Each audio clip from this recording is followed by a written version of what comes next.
ಹರೇ ಶ್ರೀಕೃಷ್ಣ. ಶ್ರೀಮದ್ ಭಗವದ್ಗೀತೆ ಅಧ್ಯಾಯ 14 ಶ್ಲೋಕ 16. ಕರ್ಮಣ ಸುಕೃತಸ್ಯಾಹುಃ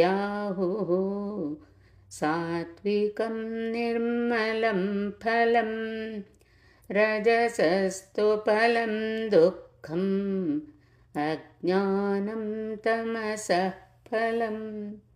ಈ ಶ್ಲೋಕದ ಭಾವಾರ್ಥ: ಸಾತ್ವಿಕ ಗುಣದಲ್ಲಿ ಮಾಡಿದ ಪುಣ್ಯ ಕಾರ್ಯಗಳ ಫಲವು ಪರಿಶುದ್ಧವಾದದ್ದು.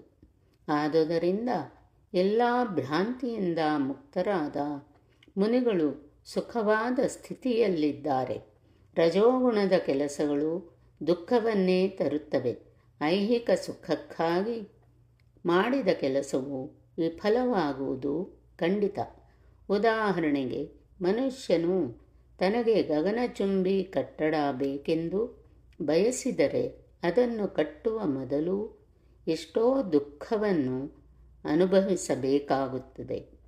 ರಾಶಿ ಹಣವನ್ನು ಸಂಪಾದಿಸಲು ಬಂಡವಾಳಗಾರನು ಕಷ್ಟಪಡಬೇಕಾಗುತ್ತದೆ.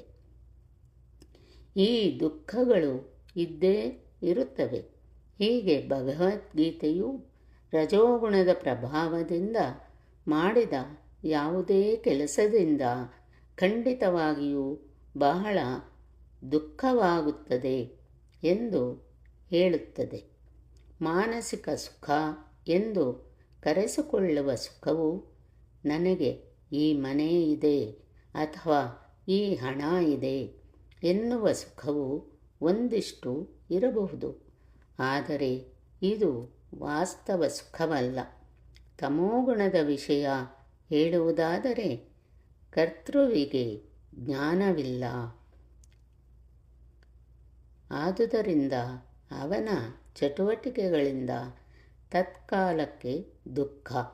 ಅನಂತರ ಅವನು ಪ್ರಾಣಿ ಜೀವನದತ್ತ ಹೋಗುವನು.